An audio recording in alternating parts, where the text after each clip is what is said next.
सभी को नमस्कार। स्पेशल एजुकेशन यूट्यूब चैनल में सभी का हार्दिक स्वागत है। तो आप देख रहे हैं स्क्रीन पे कर्मचारियों के वेतन में हुई बम्पर बढ़ोतरी। तो वेतन में बड़ी बढ़ोतरी, न्यूनतम वेतन 18,000 से बढ़कर 46,000 रुपये होगा।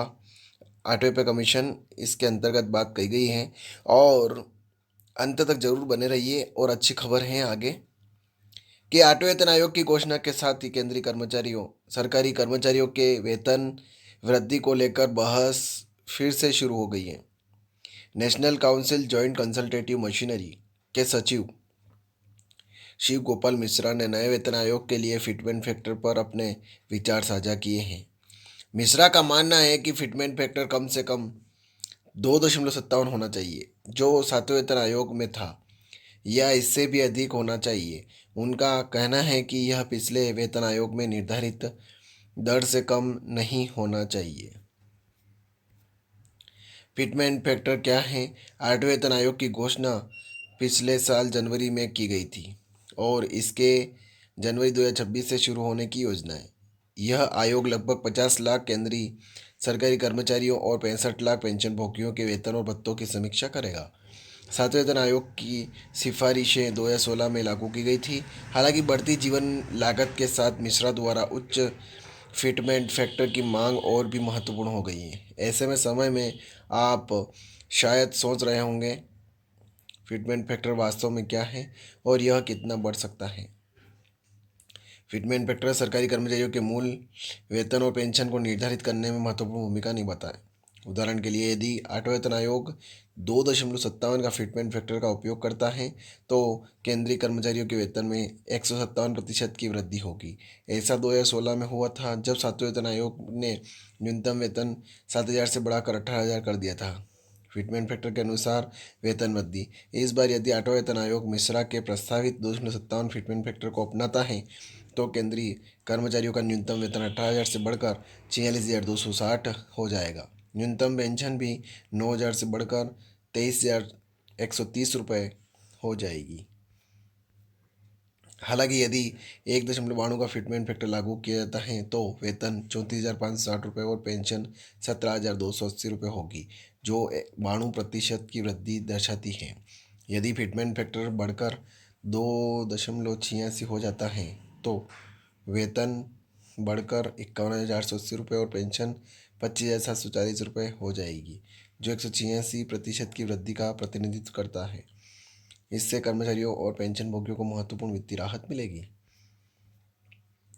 मिश्रा उच्च फिटमेंट फैक्टर क्यों चाहते हैं? तो मिश्रा ने बताया कि 7वें वेतन आयोग में उपयोग किया गया 2.57 फिटमेंट फैक्टर एक पुराने फार्मूले पर आधारित था, जिसमें इंटरनेट, शिक्षा, स्वास्थ्य सेवा और अन्य आवश्यकताओं जैसे आधुनिक खर्चों का हिसाब नहीं था।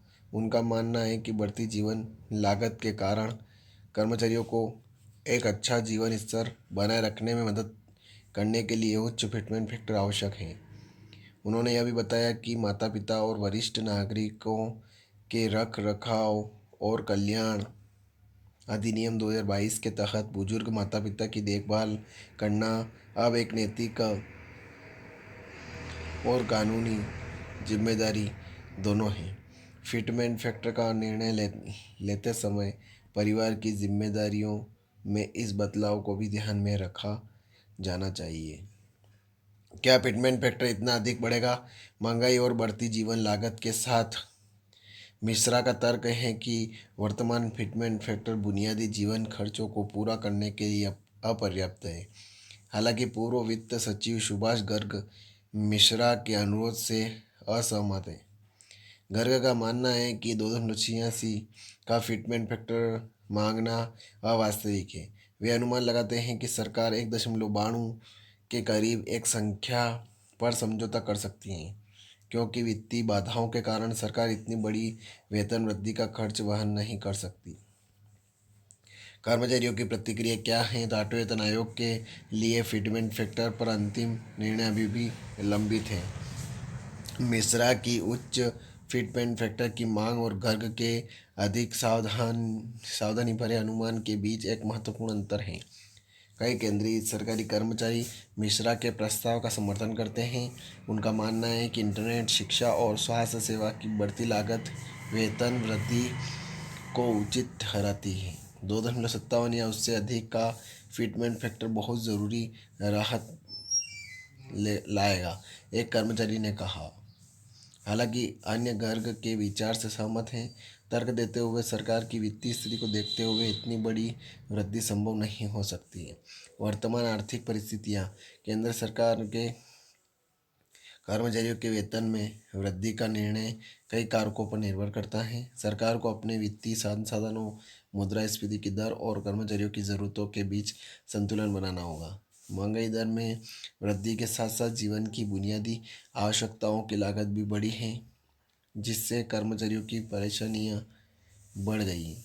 इसके अलावा कोविड-19 महामारी के बाद भी आर्थिक पुनर्प्राप्ति और सरकार के अन्य खर्च भी इस निर्णय को प्रभावित करेंगे। सरकार को यह सुनिश्चित करना होगा कि वेतन वृद्धि संतुलित है और देश की आर्थिक स्थिति पर अनावश्यक दबाव नहीं डालती। आठवें वेतन आयोग के फिटमेंट फैक्टर पर अंतिम निर्णय 2 जनवरी 2026 से पहले लिया जाएगा। इस दौरान सरकार को कर्मचारियों की ज़रूरतों और देश की आर्थिक स्थिति के बीच एक संतुलन बनाना होगा। मिश्रा का 2.57 या उससे अधिक फिटमेंट फैक्टर का प्रस्ताव कर्मचारियों की बढ़ती जीवन लागत को देखते हुए उचित प्रतीत होता है। हालांकि सरकार की वित्तीय बाधाओं को ध्यान में रखते हुए वर्ग का 1.92 का अनुमान भी तार्किक लगता है।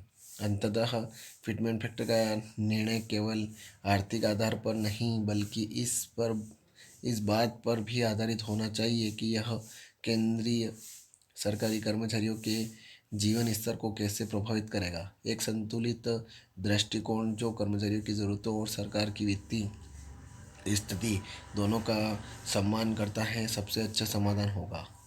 जनवरी 2026 के आते आते केंद्रीय सरकारी कर्मचारियों और पेंशन भोगियों को पता चल जाएगा कि उनके वेतन और पेंशन में कितनी वृद्धि होगी।